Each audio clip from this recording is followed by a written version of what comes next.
हे मतदार मतदान करायला आले तर त्यांना चोप देऊ असा इशारा ठाकरेंच्या शिवसेनेचे शहर प्रमुख वामन म्हात्रे यांनी दिलाय। बदलापूरमध्ये प्रत्येक प्रभागामध्ये एकाच नावाच्या अनेक मतदारांची नोंदणी करण्यात आली आहे आणि दुबार मतदारांची संख्या मोठी आहे। तर बदलापूर शहरालगतच्या ग्रामीण भागातील तब्बल 17,000 मतदारांची नावं बदलापूर शहराच्या मतदार यादीमध्ये टाकण्यात आली आहेत। खोटे डॉक्युमेंट देऊन या मतदारांची नावं बदलापूर शहराच्या यादीत टाकण्यात आली असून याबाबत निवडणूक आयोगाला तक्रार करण्यात आली आहे।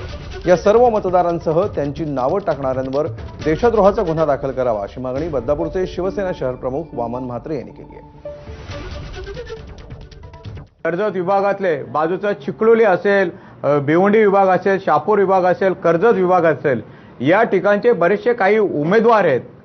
त्या लोकांनी त्यांची नावं आपल्या प्रभागामध्ये खोटे पेपर तयार करून दस्तऐवज करून नोंदवलेली आहेत। 17,000 नावं या बदलापूर शहरामध्ये विविध भागातनं नोंदवलेली आहेत। बाहेरून येऊन मतदान करण्याचा प्रयत्न केला तर आम्ही शिवसेना स्टाईलने त्यांना त्या दिवशी प्रत्युत्तर त्या बूथवर देणार आहोत। तर प्रत्येकाचा ॲड्रेस, प्रत्येकाचा फोटो आमच्याकडे आहे। नक्कीच आम्ही त्याला त्या ठिकाणी चोप दिल्याशिवाय राहणार नाही।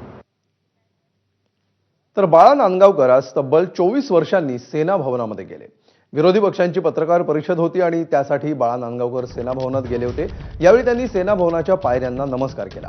इतक्या वर्षांनी सेना